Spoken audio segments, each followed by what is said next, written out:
ओम भगवते वासुदेवाय ओम देवकी सुत गोविंद वासुदेव जगतपते देहि में तनियम कृष्ण त्वाम अहम शरणम गतः।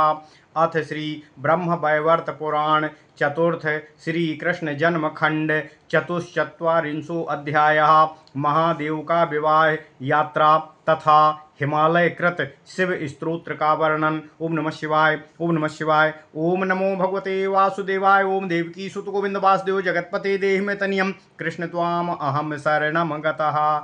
श्री कृष्ण उवाच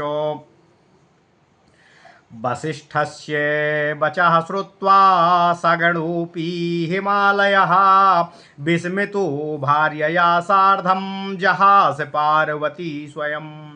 अरुन्धती च तां मे नाम बोधयामास कातरामो निराहारां चारुदतीं जहौ शोकं मुदा चासा।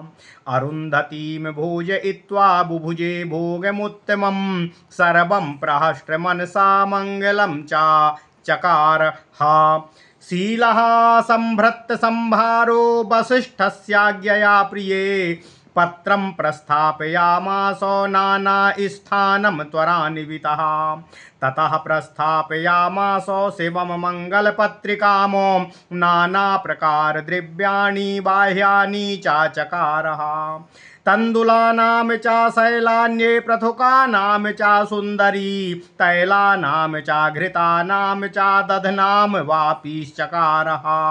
गुणानामासवानां च क्षीराणां च तथैव च अथो हैयङ्गवीनानां लवणानां परममुदा।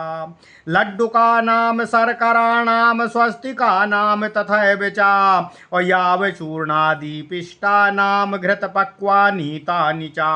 नानाप्रकारवस्त्राणि वहिनि शौचानि यानि च महारत्नो प्रवालानि सुवर्ण रजतानि च।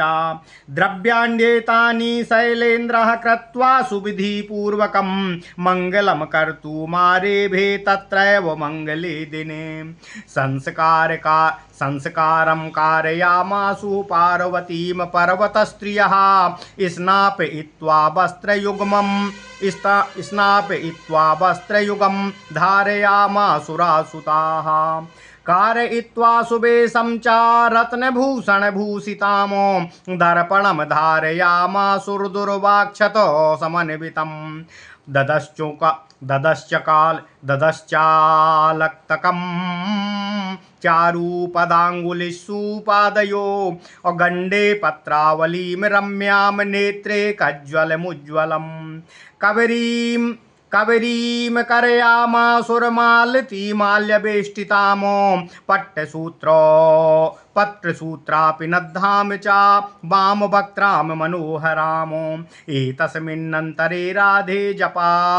एतस्मिन्नन्तरे राधे समाजगमुः सुरेश्वरा नीत्वा त्रिनेत्रं तत्रैव रत्नयानास्थमीश्वरम्।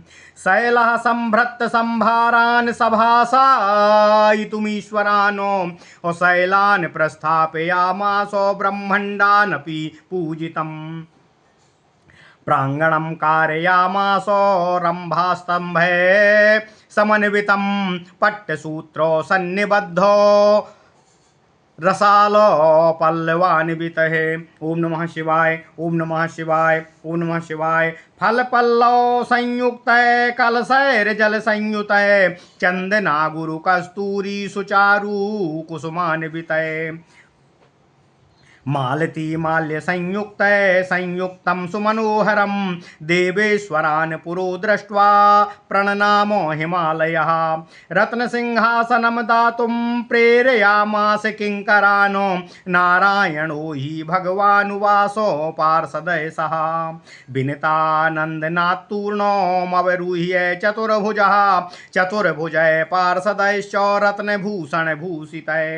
रत्नमुष्ठि निबद्ध सेवितश्चेत चामरय ऋषि श्रेष्ठ सुर श्रेष्ठ स्तूयमानस्य संसदि। ओम नमः शिवाय, ओम नमः शिवाय। ओम नमो भगवते वासुदेवाय। ओम देवकी सुत गोविंद वासुदेव जगत्पते देहि मे तनियम कृष्ण त्वाम अहम शरणम गतः।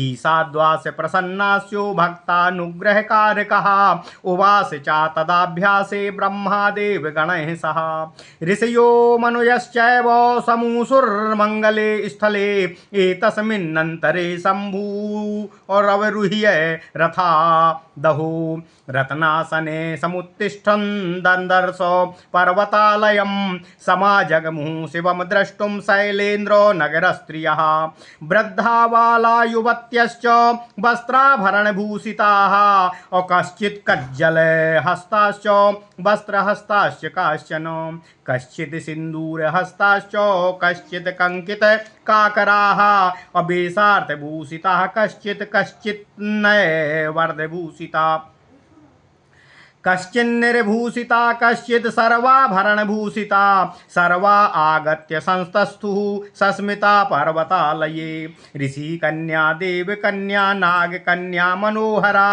गन्धर्वशैलकन्याश्च राजकन्याः समागताः सर्वा अप्सरसो दिव्या रम्भाद्या समुपस्थिता मेनाकन्या गणैः सार्धं ददर्श शङ्करं वरं चारुचम्पकवर्णाभो मेकवस्त्रं त्रिलोचनम् ईषद्वास्य प्रसन्यास्यं रत्नाभरणभूषितं चन्दना गुरुकस्तूरी चारु कुङ्कुमभूषितं मालती माल्यसंयुक्तं सद्रत्नो मुकुटोज्ज्वलम् बहिनी शौचेनातुलेन चाति सूक्ष्मेण चारुणा अमूल्यवस्त्रयुग्मेन विचित्रणातिभूषितं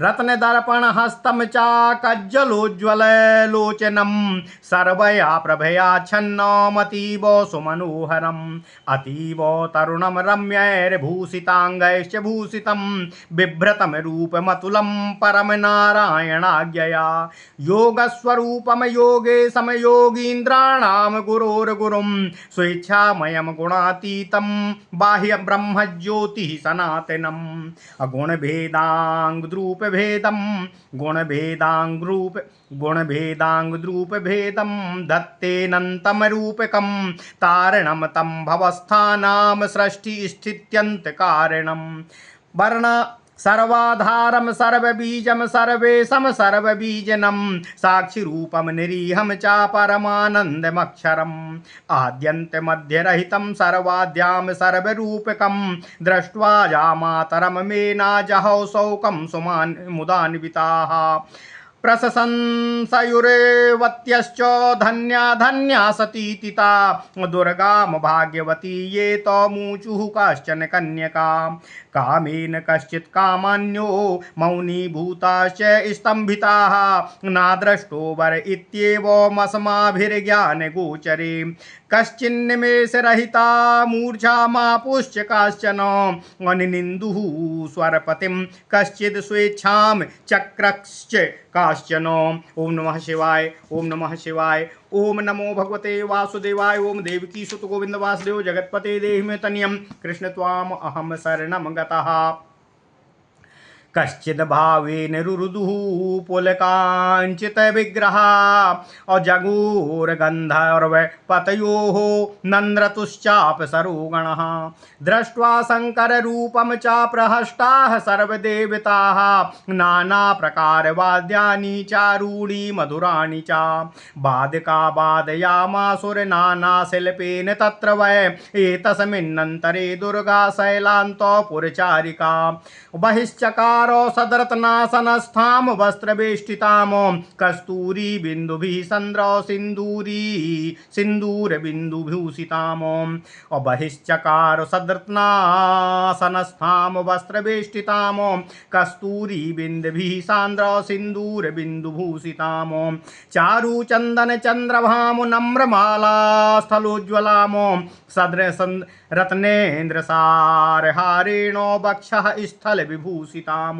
त्रिनेत्रदत्तनेत्रां तामन्यावारितलोचनां अति श्रद्धास्य युक्तानां सकटाक्षां मनोहराम। ओम नमः शिवाय, ओम नमः शिवाय। रत्न केयूर बलय रत्न कंकण मंडिताम और रत्न पास संसक्ताः अक्वाणन मंजीर रंजिताम। अमूल्यातुल्य चित्राढ्या वस्त्रयुग्म सुशोभिताम सदरत्न कुंडलाभ्याम चाचारु गंडस्थलोज्ज्वलाम मणिसारो प्रभामुष्टो दंतराजी विराजितामो रत्न दर्पण हस्ताम चाकीड़ा पद्मं विघूर्णितीमो और चंदना गुरु कस्तूरी कुंकुमे नंग चर्चितामो मुदिता दद्रसु सर्वे जगदाद्याम जगत प्रसूमो। ओम नमः शिवाय। त्रिनेत्रो नेत्रकोणेनो ताम ददर्श मुदान्वितः सर्वा सत्याकृतिं दृष्ट्वा विजहो विरहज्वरम्। ओम नमः शिवाय, ओम नमः शिवाय, ओम नमः शिवाय। शिवः सर्वं विसस्मारो दुर्गा सन्न्यस्तमानसः पुलकाञ्चित सर्वांगो हर्षाश्रुयुक्त लोचनः। ओम नमः शिवाय। एतस्मिन्नन्तरे शैला प्रहष्टा सपुरोहितः तं वरं वरयामासो वस्त्रचन्दनभूषणे भक्त्या पाद्यादिभिर्माल्यैर्दिव्यगन्धमनोहर ततः शीघ्रं वेदमन्त्र सम्प्रदानं चकारतामो। यौतुकानि ददौ तस्मै रत्नानि विविधानि च चारु रत्न विकाराणि पात्राणि सुन्दराणि च गवां लक्षं गजेन्द्राणां सहस्राणि चाराधिके रत्न कम्बलयुक्तानि साङ्कुशानि मुदान्वितः त्रिसल्लक्षं हयानां च असज्जितानां कातरः दासीनां नुरक्तानां लक्षं सद्रत्नभूषितं शतं द्विजबटूनां च पार्वती भरततुल्यकं रथानां च शतं रम्यं रत्नेन्द्रसारे निर्मितं पार्वती वस्तुसहिताम् अस्वस्तीत्युच्चार्य शङ्करः जग्रानन्द मनसा यत्नाच्छैल समर्पिताम्। ओम नमः शिवाय। हिमालयः सुतां दत्त्वा परिहारं चकारितं मध्यं दिनोक्तस्तोत्रेण तुष्ट सवै संपुटाञ्जलिः। ओम नमः शिवाय, ओम नमः शिवाय, ओम नमः शिवाय। ओम नमो भगवते वासुदेवाय। ओम देवकी सुत गोविंद वासुदेव जगत्पते देहि मे तनयं कृष्ण त्वाम अहम शरणं गतः। हिमालय उवाच प्रसीद दक्ष यज्ञघ्न नरकार्णवतारक सर्वात्मरूप सर्वेश परमानंद विग्रह गुणार्णव गुणातीत गुणयुक्त गुणेश्वर गुणबीज महाभाग प्रसीद गुणिनाम वरः योगाधार योग रूपम योगज्ञ योग कारण योगाधार योग रूप योगज्ञ योग कारण योगी से योगी नाम बीज प्रसीद योगी नाम गुरु प्रलय प्रलयांद्य को प्रलय प्रभवाद्यैको अभव प्रलय कारण प्रलयांते सृष्टि बीज प्रसीद परिपालक संहार काले घोरे चा सृष्टि संहार कारण दुर्निवार्य दुराराध्य चासुतोषो प्रसीद मे। ओम नमः शिवाय। काल स्वरूप काले सौ काले चा फलदायक अकाल बीजैक कालघ्नो प्रसीद काल पालक शिव स्वरूप शिवद शिव बीजो शिवाश्रयः शिव भूतो शिव प्राणो प्रसीद परमाश्रयः इत्येषं स्तवनं कृत्वा विररामो हिमालयः प्रशंसु सुरा सर्वे मुनयश्च गिरीश्वरं हिमालय कृतं स्तोत्रम् असंयतो यः पठेन्नरः अप्रददाति शिवस्तस्मै वाञ्छितं राधिके ध्रुवम्। ओम नमः शिवाय, ओम नमः शिवाय। ओम नमो भगवते वासुदेवाय। ओम देवकी सुत गोविंद वासुदेव जगत्पते देहि मे तनयं कृष्ण त्वाम अहम शरणं गतः। अथ श्री ब्रह्मवैवर्त पुराण चतुर्थ श्री कृष्ण जन्म खंड 44वां अध्याय महादेव का विवाह यात्रा तथा हिमालय कृत शिव स्तोत्र का वर्णन। ओम नमः शिवाय, ओम नमः शिवाय। राधिका के निवेदन पर राधिकेश्वरी देवी के निवेदन पर भगवान श्री कृष्ण शिव और पार्वती का प्रसंग सुनाते हुए उनके विवाह की कथा कहते हैं। भगवान श्री कृष्ण कहते हैं, हे राधिके, जब हिमालय जी के यहाँ वशिष्ठ और अरुंधति उनको शिव विवाह के संबंध में समझाइश देने के लिए पधारे। उस समय वर्णित प्रसंग सुनकर अपनी पत्नी तथा मंत्रियों के साथ अत्यंत विस्मित हो गए हिमालय नरेश। परंतु पार्वती यह प्रसंग सुनकर हंसने लगीं। उधर देवी अरुंधति ने निराहार दुख से कातर तथा रुदन कर रही मेनका को आश्वस्त तथा प्रबोधित किया। तब मेनका ने शोक का त्याग किया और देवी अरुंधति को विविध प्रकार के योग्य उत्तम वस्तु का भोजन कराने के बाद स्वयं भोजन ग्रहण किया। इसके पश्चात मेनका ने प्रसन्न मन से अनेक मंगल कृत्य का भी अनुष्ठान संपन्न करते हुए देवी अरुंधति का सम्मान किया। हे प्रिय, भगवान श्री कृष्ण कहते हैं, हे राधिके, इसके बाद वशिष्ठ जी की आज्ञा से हिमवान ने अत्यंत त्वरत के साथ समस्त विवाह के प्रायोज्य सामग्री को एकत्र किया तथा नाना स्थानों में मंगल पत्रिका वैवाहिक निमंत्रण भेजकर सभी को निमंत्रण भेजा तथा नाना प्रकार के द्रव्य तथा वाहन भी वहां पर एकत्रित किए। हे सुंदरी, हे राधिके, भगवान श्री कृष्ण कहते हैं, शैलराज हिमालय ने वहाँ चावल और चूड़ा के पर्वत बना दिए। तैल, घृत, दधी, गुड़, आसव, क्षीर, सद्योजात घृत, नवनीत प्रभृति की तो वहाँ पर बावलियाँ सी बना दी गईं। यह लवण, लड्डू, शर्करा, इमरती, घृत पक्व, यवको, पिंडी तथा नाना प्रकार के अग्निशुद्ध वस्त्र, उत्तम रत्न, प्रवाल, स्वर्ण, रजत को पर्वतपति हिमालय ने साविधि वहां पर एकत्र किया। इसके बाद मंगलमय दिन से वहां पर मांगलिक कार्यों को भी प्रारंभ करा दिया। हे राधिके, भगवान श्री कृष्ण कहते हैं, वहां की पर्वतीय स्त्रियों ने देवी पार्वती का साविधि संस्कार करके उनको स्नान कराया तथा शीघ्रता से उनको वस्त्रद्वय धारण कराए। उनको उत्तम वेश से सज्जित करके रत्नों के आभूषणों से भी भूषित कर दिया। इसके बाद दूर्वा एवं अक्षत सहित दर्पण धारण कराया। पर्वतीय स्त्री गणों ने देवी पार्वती के चरणों की उंगलियों में उत्तम प्रकार का आलता लगाकर कपोलों पर उत्तम पत्रावली की रचना की तथा नेत्रों में कज्जल लगाकर तत्पश्चात मालती माला गूंथकर देवी का केशपाश अर्थात उनकी चोटी बनाई। उसे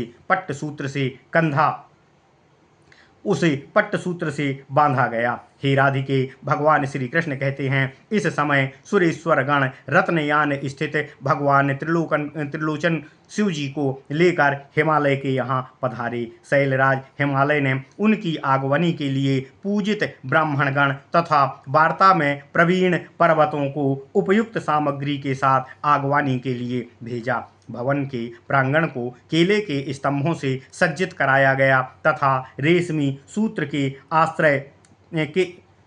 सूत्र से आम्र पल्लव की बंधनवार लगाकर वहां पर सजाया गया। जलपूर्ण कलशों को फल तथा पल्लवों से सज्जित किया गया। उसमें चंदन, अगरू, कस्तूरी के उत्तम पुष्प भी छोड़े गए। आंगन को मालती माला से सज्जित किया गया। उस समय हिमालय ने अपने ओम नमः शिवाय हिमालय ने अपने समक्ष समागत देव देवेश्वर भगवान शिव का दर्शन करके उनको प्रणाम किया तथा सेवकों को आज्ञा दिया कि भगवान महेश्वर को रत्न सिंहासन प्रदान करें। तभी नारायण भी पार्षदों सहित वहां पर आ गए। उन चतुर्भुज नारायण को विनतानंदन गरुड़ जी की पीठ से उतारकर शीघ्र ही रत्न सिंहासन में आसीन कराया गया। उस समय रत्नाभूषण भूषित चतुर्भुज विष्णु पार्षद अपनी रत्नमयी मुट्ठी में धारण किए गए श्वेत चांवर नारायण श्री हरि विष्णु पर झलकर उनकी सेवा कर रहे थे।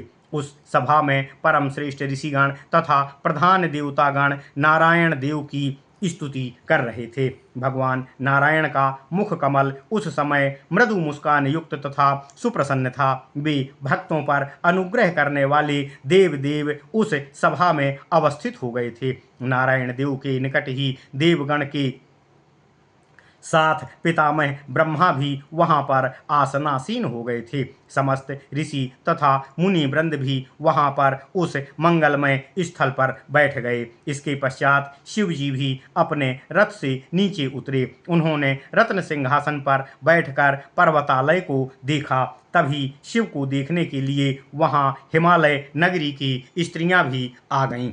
ओम नमः शिवाय। वे वृद्धा, बाला, युवती सभी वस्त्रों तथा आभूषणों से आभूषित थीं। कुछ ने हाथों में काजल, कुछ ने वस्त्र, कुछ ने सिंदूर, कुछ ने कंघी लिया हुआ था। कुछ जल्दी से आने के कारण आधी ही वेशभूषा में वहां पर सज्जित होकर आ गई थीं। कुछ ने तो आधी सज्जा भी नहीं की थी। कुछ ने तो अपनी सज्जा ही नहीं किया था, तथापि भगवान शिव को देखने के लिए वहां पर आ गईं।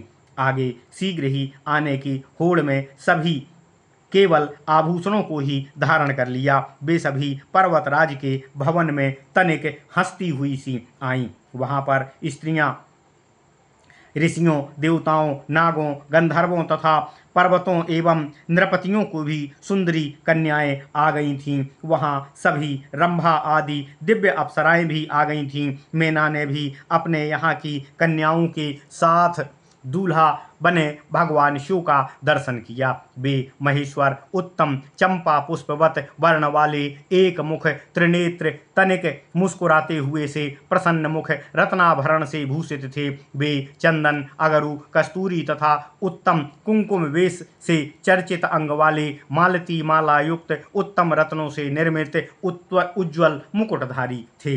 वे अग्नि विशुद्ध, अतुलनीय, अत्यंत सूक्ष्म, उत्तम दो वस्त्र एवं विचित्र अमूल्य वस्त्रों से विभूषित थे। उनके हाथों में रत्न दर्पण था। नेत्र काजल से उज्ज्वल लग रहे थे। वे उत्तम प्रभा से आच्छन्न तथा अत्यंत मनोहर प्रतीत हो रहे थे। वे अत्यंत तरुण अवस्था वाले थे। उनके अंग उत्तम एवं रम्य आभूषणों से भूषित थे। शंकर ने नारायण की आज्ञा से यह अतुलनीय रूप धारण किया था। वे योग स्वरूप योगीश, योग के भी ईश्वर, योगींद्रों के गुरुओं के भी गुरु, स्वेच्छामय, गुणातीत, ब्रह्म ज्योति तथा सनातन हैं। उन गुण भेद तथा रूप भेद द्वारा अनंत रूपधारी हैं। वे प्रभु संसार सागर में निमग्न हो रहे प्राणी गण के उद्धारक, जगत के सृजक, पालक तथा अंत के भी कारण रूप हैं। वे सर्वाधार, सबके बीज, सबके कारण, सबके ईश्वर तथा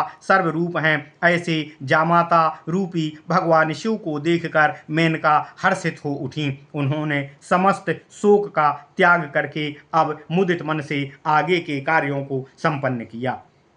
यहाँ उपस्थित युवतियाँ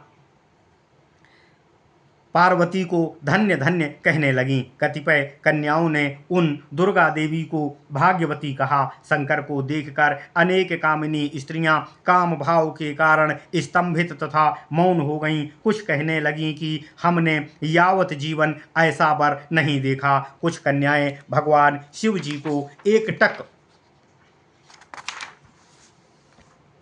देखती हुई अपनी सुध बुध खो बैठीं। कतिपय स्त्रियां अपने अपने पतियों की निंदा और भगवान शिव से तुलना करते हुए करने लगीं, जबकि कुछ कन्याएं भगवान शंकर को प्राप्त करने के लिए मनवांछित वर की कामना करने लगीं। कोई नारी भावावेग में रुदन कर रही थी। उस समय वहां गंधर्वपति नृत्यरत अप्सराएं गायन कर रही थीं। भगवान शिव के उस रूप सौंदर्य का अवलोकन करके सभी देवगण हर्षित हो रहे थे। वहां वादक लोग नाना प्रकार के मधुर तथा उत्तम वाद्यों का वादन कर रहे थे। वे वादकगण वहां नाना प्रकार के वाद्य कौशल अपने प्रदर्शित करते करते वाद्य वादन कर रहे थे। तभी अंतःपुर की परिचारिकाएं दुर्गा देवी को लेकर बाहर आईं। परिचारिकाओं ने रत्नमय आभूषणों से भूषित दुर्गा देवी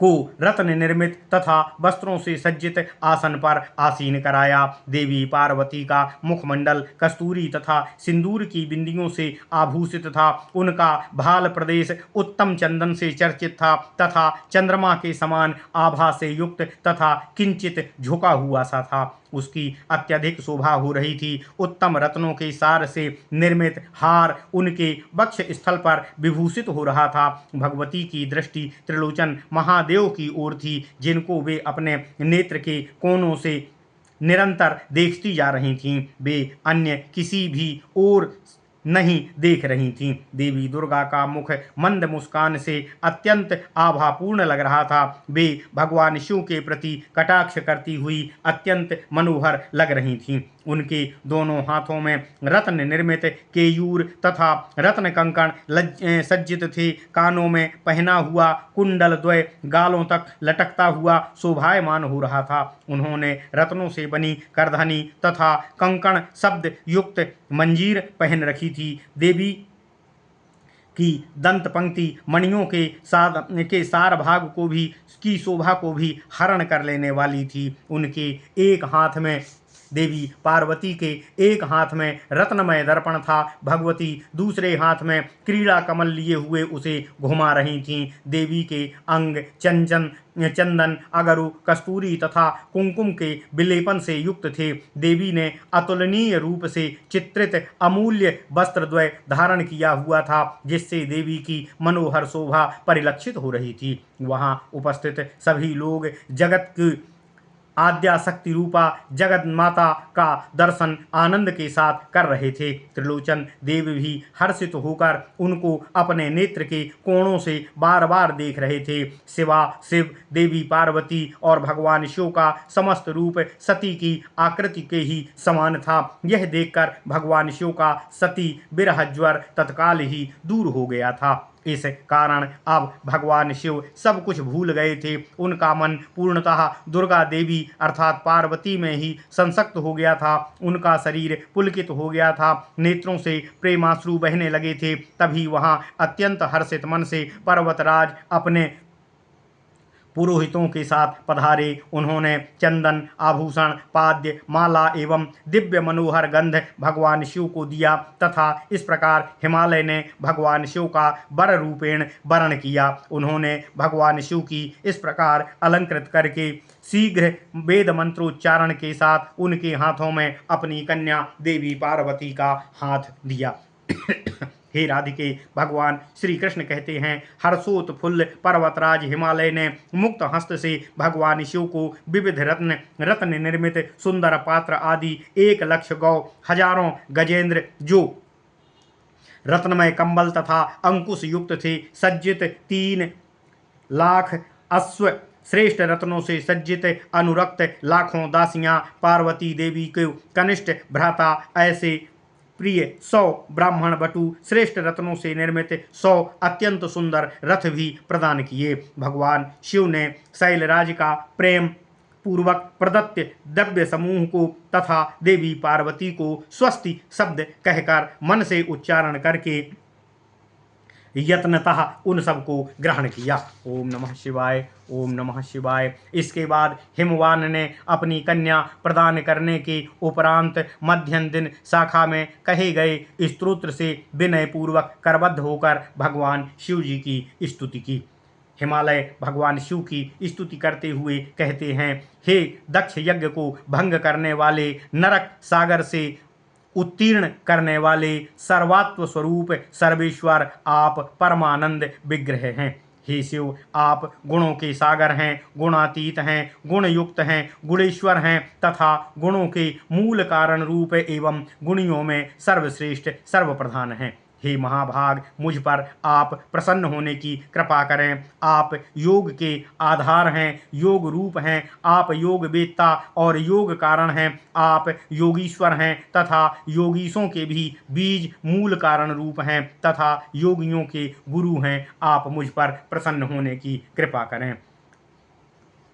हे शिव, आप ही प्रलय रूप हैं, आप ही प्रलय के आदि तथा जगत प्रलय के मूल कारण हैं। आप ही प्रलयांत में सृष्टि बीज रूप हैं। आप अद्वितीय हैं। आप घोर संहार काल में सृष्टि के संहार कारण दुर्निवार दुराराध्य शीघ्र कृपा करने वाले हैं। हे शिव, आप मुझ पर प्रसन्न होने की कृपा करें। हे शिव, आप काल स्वरूप हैं, आप काल के भी ईश्वर हैं। आप काल समागत होने पर, समय आने पर आप फलप्रद काल के बीज रूप काल का नाश करने वाले हैं। आप काल पालक प्रभु हैं। आप कृपया मुझ पर प्रसन्न हो जाएं, मुझ पर प्रसन्न होने की कृपा करें, मुझ पर कृपा पात्र बने। आप शिव स्वरूप शिव कल्याण प्रदाता हैं तथा कल्याण बीज तथा कल्याण का आश्रय, कल्याण रूप कल्याण के प्राण तथा परमाश्रय हैं। आप मुझ पर प्रसन्न हो गए।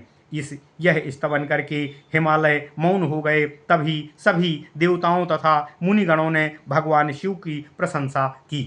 हे राधा, भगवान श्री कृष्ण कहते हैं, जो हिमालय कृत इस स्तोत्र को संयत मन से पढ़ता है उसे भगवान शिव समस्त वांछित फल प्रदान कर देते हैं, यह निश्चित है। ओम नमः शिवाय। इति श्री ब्रह्मवैवर्त महापुराणे श्रीकृष्ण जन्मखंड नारद नारायण संवादे पार्वती संप्रदाने नाम चतुश्चत्वारिंशो अध्यायः। ओम नमः शिवाय। ओम नमः शिवाय। ओम नमः शिवाय। ओम नमो भगवते वासुदेवाय। ओम देवकी सुत गोविंद वासुदेव जगतपते देहि में तनियम कृष्ण त्वाम अहम शरणम गतः। ओम नमः शिवाय। ओम